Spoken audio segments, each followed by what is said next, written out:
Ama naming nasa langit, sa pangalan ni Jesus ng Nazaret, pinupuri ka namin, pinasasalamatan, at patuloy na itataas ang dakilang pangalan. Ikaw ang Diyos na laging tapat sa amin, Diyos na nagmamalasakit sa amin, Diyos na sa hapong ito, makagagawa ng lahat ng himala na kailangan ng aming buhay.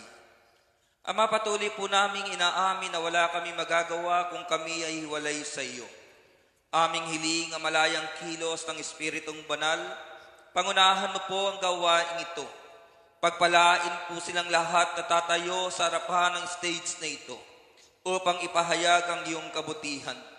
At hayaan mo, Diyos, sa pamamagitan ng misa, sa pagtanggap namin na banal na katawan at dugo ng aming Panginoon, patuloy po naming maranasan ang kagalingan ng aming spiritual na buhay. Patuloy naming maranasan ang katatagan na galing sa iyo. Pagpalain mo po ang lalaking gagamitin mo upang maghayag ng iyong salita. Pagpalain mo ng aming punong lingkod.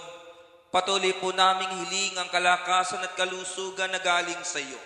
Pagpalain mo ang bawat salitang mamutawi sa kanyang mga bibig. Magdulot sa amin ng lakas. Magdulot sa amin ng inspirasyon upang anumang sitwasyon na aming dinaraanan sa oras na ito, maranasan po namin ang kilos at malasakit mo sa aming buhay. O Diyos, pagpalain mo po ang bawat sulok ng lugar na ito. Sila pong mga naglalakbay sa oras na ito pang makarating, dalangin po namin ang divine protection na galing sa iyo. Sila pong nakikinig sa impilang ito sa malayong lugar, Panginoon. Dalangin po namin kung paanong gagawan mo kami ng himala sa gabing ito, maranasan din ng aming mga kapatid na nakikinig sa impilang ito. O Diyos, sa dakong ito na aming kinatatayuan, aming iniaalay sa iyo, ipinagkakatiwalang susunod na sandali.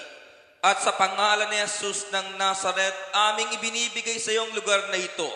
At alam po namin, sa lugar na ito, sa impilang ito, sa aming pakikinig, na himalang magaganap sa aming buhay. Kaya Ama, salamat po. Sa iyo ang papuri, ang pasasalamat, ang pagdakila, sasambahin ka namin sa Espiritu at katotohanan sa pangalan ni Jesus, sa ngalan ng Ama, ng Anak, ng Espiritu Santo. Amen and Amen. Amen. Malakas sa papuri kay Yahweh El Shaddai. Hallelujah, hallelujah, hallelujah. Glory to God. Thank you, Yung Lord. palakpak po na umaasang may himalang gagawin ng Amen. Panginoon sa kanyang buhay. Woo! Glory to God. Praise God. At sa oras na ito, mga kapatid, maaari na po kayong magsiupo sa presensya ng Diyos sa buhay at patuloy tayong makinig ng mga pinagpala ng Panginoon na magbibigay po sa atin ng inspirasyon upang anuman ang ating dinaraanan ngayon, hindi tayo manghina, hindi tayo manghinawa, kundi maranasan po natin sa bawat sitwasyon, kumikilos ang kamay ni El Shaddai upang pagpalain ang ating mga buhay. Amen. Palakpakan si Yahweh El Shaddai. At ang una pong magbabahagi, Brother Meding, Mula sa lugar ng Binangonan, Rizal, ang ating kapatid, Sister Leticia Quinquino. Puri ng malakas si Yahweh El Shaddai. Hallelujah. Magandang gabi po mga sister at brother. Ako po ay narito at papasalamat sa inyo na ako po ay gusto ko matagal na magpatotoo. Ay dumating na po yung aking anak. Kaya sabi ko, Brother Mike, sana po naman ay dumating na yung aking anak at matagal na siyang hindi na uuwi. Awa po naman Diyos, siya dumating na. At ang akin pa po sasabihin sa inyo, ako po ay kumbaga po ako, Brother Mark, kumbaga po ako sa motor, ako hindi na umaandar. Lahat po ng aking katawan ay tahi-tahi na, may tahi ako sa leg, may tahi ako dito sa paa. Ito po at ako mayroon na naman nasakta sa paa. Kaya po ako nagpasasalamat kay Yahweh at kay Brother Mark, ipaghihiyawan ko na hindi ako titigil. Napagil sa dahil hanggang ako'y nakakalakad. Siya nagbibigay sa akin ng kalakasan. Palakarin mo ako sa Sabado. Ay ako pupunta rito sa Ampel at ako mag-el sa dahil. Kaya po ako nagpapasalamat kay Brother Mike. Lalong-lalo na kay Yahweh El Shaddai. Salamat po ng marami. Maganda kami. Amen. Sa Diyos ang Amen. kapurihan. Glory to Purihin God. ng Diyos. Tuloy-tuloy po tayo mga kapatid mula naman sa lugar ng Dasmariñas. Nga, matitinding pagsubok sa aking buhay. Nakatapos na po lahat ng mga anak ko at inaangking ko, ito na po ang katuparan ng mga pangarap ko. Dahil inaangkin ko ang mga anak na ipinagkalob sa akin ni Yahweh El Shaddai ay siyang kayamanang ipinagkalob niya sa amin. Glory to God, glory to Christ Jesus. Salamat sa Diyos. Salamat sa kanyang kabutihan. Amen. Salamat sa pag-iingat ng ating Panginoon. Mula po sa lugar ng Quezon City, Sister Selina Kinol. Malakas sa papuri kay Yahweh. Hallelujah. Magandang hapon po, Brother Mike, mga brothers and sisters. Unang-una po, nagpapasalamat po ako sa Panginoon dahil po sa kagalingan na ipinagkaloob niyo po sa aking anak. Nung nasa ibang bansa po ang aking anak, tumawag po siya sa akin, Mama, pumunta ka dito dahil na-diagnose po ng doktor na mayroon pong akong cyst sa ovary. 2 cyst po ang nakita at saka isang malaki na cancerous po. Noon pa lang, nung nalaman ko po, narinig ko po sa kanya yun, nanalangin na po ako sa Panginoon dahil ako po nananalig sa kanya na walang imposible po sa kanya. Pumunta po ako doon sa kanya at sinamahan ko po siya sa ospital. Sabi ko, Panginoon, wag mo po ipahintulot na maoperahan siya dahil nung 2004 po, naoperahan na po siya, tinanggal po ang kanyang ovary, kaya napakasakit po. Na hirap po siya, nakita ko po. Kaya nanalangin po ako sa Panginoon, Lord, pag hindi po naoperahan ng aking anak, magpapasalamat po ako sa iyo. At magpapatotoo po ako sa stage. Nung na-confine na po siya, salamat sa Diyos, 1 araw at kalahati po lumabas na siya at nakita ko po sa kanyang mukha na hindi po siya nahirapan dahil hindi po siya naoperahan. Ang ginamit lang po sa kanya ay yung parostrophe po. Yung binutasan lang po ng konti yung tiyan niya. Doon po dinukot yung cyst na 3 nakuha sa kanya. Isa't kalahating araw lang po siya sa ospital. At nung umuwi po kami, 2 araw pa lang po, nakatayo na po siya at nakabangon na siya. 1 linggo lang po siya nagpahinga sa kanyang trabaho. Nakapagtrabaho na po siya at magaling na po siya. Panginoon, ibinabalik ko po sa iyo ang papuri, pasasalamat at pagsamba habang ako'y nabubuhay. Salamat, Panginoon. Sa Diyos ang kapurihan. Amen. Salamat sa Glory to Panginoon. At tuloy-tuloy po tayo mga kapatid. Tawagin natin mula sa lugar ng Taguig City. Ating kapatid, Sister Abigail Galang. Malakas sa palakpak kay Yahweh. Magandang hapon po sa inyong lahat.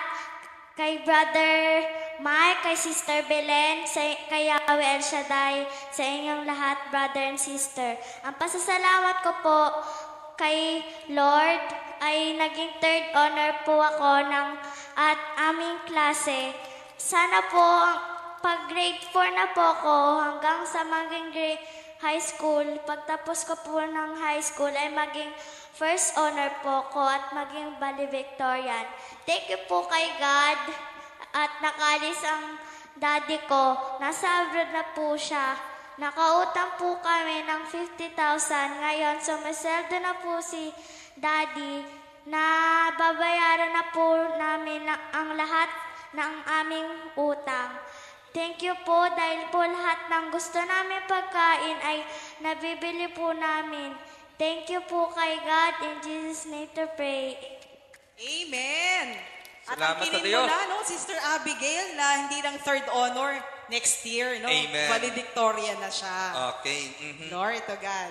At ito medyo malayo-layo. Talaga palang malayo. Mula sa lugar ng Switzerland, Sister Gina Ruiz. Glory to God. Hallelujah. Glory to God in the highest. Purihin ang Diyos natin na buhay si El Shaddai. Magandang hapon po, Yahweh El Shaddai, Lord Jesus, Holy Spirit, brother and sister, and Brother Mike, Sister Belen. Magandang hapon sa inyong lahat. Ang gusto ko lang, magpapasalamat lang ako ng walang hanggang sa ating Diyos na buhay, na makapangyarihan sa lahat. Walang imposible sa Kanya kapag tayo'y nakikinig. Mahalaga sa atin ang nakikinig sa mga aral ni Brother Mike. 2011, ang nanay ko ay seriously ill. Para sa amin, wala nang kalutasan kundi ang Diyos lang ang aming inaasahan na gumaling ang nanay ko. Dumating ako sa ospital, nakita ko ang nanay ko, namamaga, ang napakalaki ng tiyan at sa kanyang mga binti niya. Maraming komplikasyon sa katawan niya at na-dialysis pa siya twice a week. Lagi dinadialysis siya. Ngunit tinatandaan ko ang mga salita ni Brother Mike, nakikinig ako, hindi ko lang pinakikinggan, bagkus isinasabuhay ko. Yung sabi niya na lagi niya pray over tayo na hindi na kailangan natin na tumawag pa sa Kanya.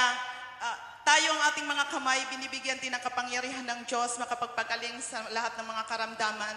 Ginawa ko yan sa nanay ko, pray ko ang nanay ko, pray over ko, tapos yung dinadialysis siya, purihin ng Diyos. Gumaling ang nanay ko hanggang ngayon, 84 years old na siya.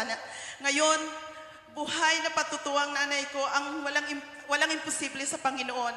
Ngunit, galit na galit sa akin ang kalaban dahil yun nga, sinusunod ko ang kalooban ng Diyos. Binigyan ako ng matinding pagsubok na hindi talagang akalain. Mismo ang nanay ko ang naging sa pagsubok ko. Ang ginamit pati mga kapatid ko. Ako ang kinalaban, sinarap nila na ako. Kung ano-ano mga sinasabi sa akin, pinaparatangan ako na walang katotohanan. Ngunit si Brother Mike ang naging modelo ko na lahat ang sinasabi sa kanya, hindi niya pinapakinggan, hindi ko in-entertain yun. Patuloy lang ang paglilingkod ko sa Panginoon. Sinasabihan pa ako ng mga kamag-anak ko, mayroon na daw ako passport sa impyerno, pero hindi ko yan inaangkin. Dahil alam ko ang Diyos kong buhay, kilala ko. Pagdating 2011, 2012, 13, puro pagsubok. Ang asawa ko naligaw sa sa kapitbahay. Ngunit, Panginoon, sabi ko, dito karoon ako ng problema na parang nanghina na ako na hindi ko na kaya. Gusto ko sumigaw. Bakit hindi na matapos-tapos yung problema sa akin? Ngunit, nandiyan pala ang divine protection, divine guidance ni Lord sa akin. Kaya maraming salamat, pinupuri ko ang Panginoon. Ngayon, nag-aani po ako ng provision dahil lahat ibinigay sa akin ng Panginoon ang laking mga kailangan kahilingan na imposible mangyari pero sa Kanya ay naging posible dahil lasang salita niya na kung ang sino mang taong ako'y kikilalin pag sila'y tumawag, laging handa ako na sila'y pakinggan. Aking sasamahan kung mahilahil, aking sasakluluhan, yun ang pinanindigan ko. Purihin ka Yahweh, purihin ka Yahweh El Shaddai, napakabuti mo sa buhay namin. Thank you Lord, thank you Jesus. Amen. Sa iyong kapurihan, Yahweh El Shaddai. Glory to Amen. God. Sa Diyos na patuloy na gumagawa ng himala sa ating buhay. Amen. Tawagin po natin mula sa lugar ng Cainta Rizal, Sister Thelma Bautista, malakas sa papuri kay Yahweh. Praise God, praise the Lord. Magandang hapon po, Brother Mike, mga sisters and brother. Akin lang pong ipagpapatotoo dahil sa himala ng kagalingan. Dahil noong unang x-ray ko, ang result ay may nakitang pulmonya. So, sa loob ng 2 linggo, binigyan ako ng gamot ng doktor. Pinaulit-uli ako ng x-ray. March 28, pagkatapos lamang po ng walk of faith, ito po ang himala ng kagalingan pinagkaloob ni Lord. Dahil yun ang bawat hakbang ng lakad ko, yun ang aking laging sinasabi na himala ng kagalingan. Noong ang March 28, nakuha ko po ang result ng x-ray ko. Yun po ay normal. Kaya Lord, maraming salamat po sa patuloy yung pinagkakaloob mo sa amin na buhay, kalakasan, kalusugan at pinagkakatiwala mo sa akin, ang mga anak kong 3. Thank you, Lord. Thank you, Jesus. purihin ang Panginoon, ibigay po muna natin ang malakas na palakpak sa Diyos na buhay. Amen. Hallelujah. At muli po, tawagin natin mula sa lugar ng Texas, USA, Sister Cheryl, Brother Rogelio, and Brother Mark Bugarin. Malakas sa papuri kay Yahweh. Good afternoon po mga brothers and sisters. Narito po kami ngayon upang magbalik ng papuri, pasalamat sa Panginoon sa lahat ng pagpapalat, biyayang pinagkaloob niya sa amin, sa lahat ng oportunidad na dinala niya kami sa bansang Amerika, na lahat po pinrovide niya, maging plane ticket, libre, at mga allowance, Panginoon. Ngayon din at pocket money, at Panginoon, lahat ng mga pangailangan namin, lahat ng aming mga kahilingan, ay tinugon ng Panginoon. Salamat po, Panginoon, namin binabig sa lahat ng papuri at pasalamat. Amen. Gusto ko lang po magpasalamat kay El Shaddai sa lahat ng mga opportunity na binigay sa amin magkapatid sa Amerika, sa wisdom and knowledge. At salamat po sa paggabayan niyo sa amin sa lahat ng mga ginagawa namin sa orchestra, sa spelling bee, Lord. Na nanalo po kami sa tulong ni Lord sa mga prayers ng mga ni Mommy at Daddy. In Jesus' name, salamat po. Gusto ko po ibalik kay Yahweh El Shaddai ang papuri. Kasi po, yung unang turo ni Brother Mike ng 1 + 1 = 3, yung anak ko po, tamang-tama may laban siya sa spelling bee.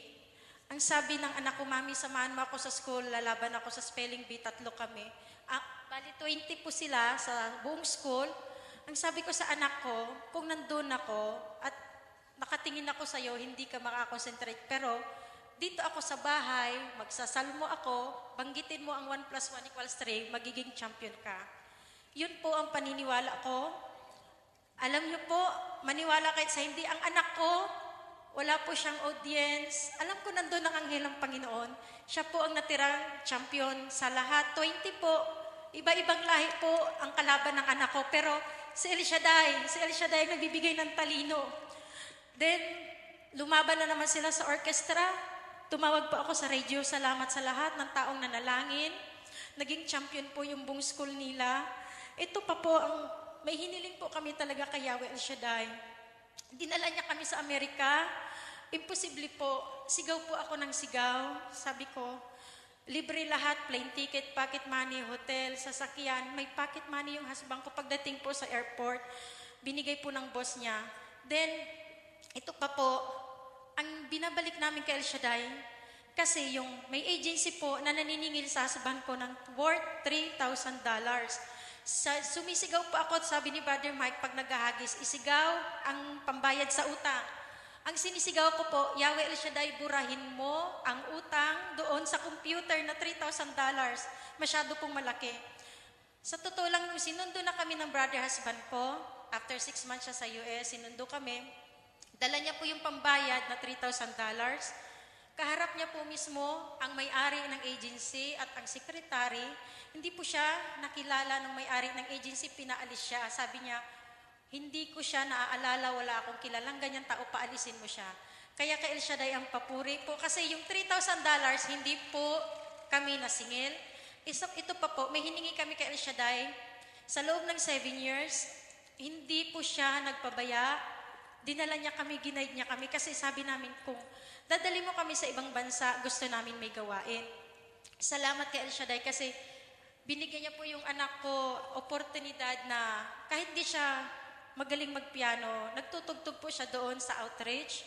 Then, hindi naman po kami kagaling kumanta, pero binigyan niya po kami ng oportunidad na makakanta doon sa gawain niya. Salamat kay Yahweh El Shaddai kasi mayroong kaming panata sa totoo lang po. Nung pinaprocess po yung papers namin, sabi ko, El Shaddai, alam ko na parang imposible na ito sa tao, pero sa iyo walang imposible. Sabi ko, i-approve mo lang yung aming mga papers. Tatayo kami, kasi napapanood po namin ito ng live. Sabi ko, tatayo po kami doon sa entablado ng Ambel pag in-approve mo yung aming papers. Totoo tapat sa El Shaddai, binigay niya po. Kaya ito, binabalik namin ang papuri sa Kanya. Salamat po, Yahweh El Shaddai. To God be the glory. Amen.